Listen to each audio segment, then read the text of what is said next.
Hey, Nicole with the Small Business Accounting Solution. Thanks for checking out our channel today. I wanted to take a quick minute and talk about your payroll withholding. As we record this, we're at the end of October, and you're probably not thinking about taxes. April has passed. If you're an October 15th extender, you've already filed. So you're thinking taxes are done, I don't have to worry about it until next year. This is a really good time to be thinking about taxes though, because we have enough time left in the year to make some adjustments if we need to. When you get to April, March, whenever you file your taxes, we often have like that aha moment. Oh, if we had changed this, if we had done that, it could have made a difference in your taxes. So now is a really good time to check it out before the year is over and we can actually make those changes. So, my question for you is, what kind of tax filer are you? What kind of refund do you like to receive?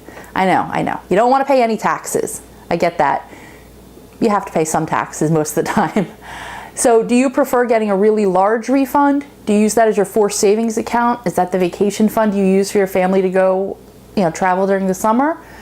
Are you someone who prefers to pay as little taxes as possible, get a small refund, possibly, break even, write a tiny check to the IRS when you file your taxes? What's your philosophy? Personally, I just don't like surprises. I don't want to give an interest-free loan to anybody, and if that's what you've been doing all year, think about where that $5,000, $10,000 could be, earning a little bit of interest for you, and what you can be doing with that money. Don't worry, we'll talk about what taxes are and why you pay them and how they actually get calculated another time. Right now, I just wanted to talk quickly about your withholding and what we can do for the rest of this year. So regardless of your philosophy, there's things that you can do right now to figure out what your payment is going to be, what your refund is going to be, get some estimates going based on your current paycheck. So if you're a W-2 employee, I recommend getting out your most recent pay stub. If you're married, get your spouse's as well. You're going to want to take a look at what you've earned so far. If you've had some bonuses, you've had some extra money thrown in, or you're making a little less than what you made last year, these numbers could change and you want to see where they've gone. So take a look at what your current wages are, look at what you expect to receive for the rest of the year, and then figure out, is that higher or lower than what you had last year?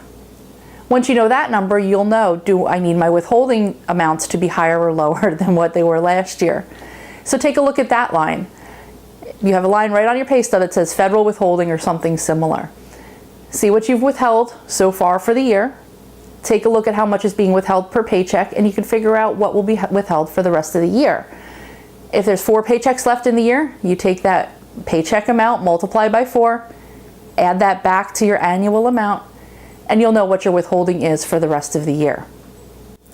So just a little story about some situations that I've seen come tax time. I have some clients that they receive their bonuses back in March and April. And bonuses in general, depending on your company, they can be taxed differently than your regular wages. Again, not going to get into the technical explanation, but this particular client, they changed positions and their bonus was much larger than they expected, which meant the taxes were much higher than they expected. But we come to find out, when tax time rolls around, they ended up getting a $12,000 refund. That's awesome, but it's also money they could have had during the year to help pay their bills. So they really would have loved to have had that money sooner, rather than wait until March when we filed their taxes. I have another client who every year we file, and every year it seems to be a surprise that they owe money. I don't quite know why. We talk about what their withholding should be, we talk about changing everything, and I guess it kind of just doesn't happen. So they have to write, a $1,500, $2,000 check every year, and that's not something you just come up with all the time, right on the spot when you file. So this time of year, I reach out to them now and say, where do we stand? Understand, if you're not changing your withholding, you're going to be writing that check again when you file your taxes. October and November are a really great time to look at this because you can make some short-term changes to your withholding. A lot of people don't know you can change your withholding with your employer whenever you want to. Some employers might argue about it, but they can change your withholding, especially if your tax liability is going to change or if you think it's going to change. So talk to your employer. Maybe you change it and withhold a little bit less over November and December. You get a little extra cash for Christmas.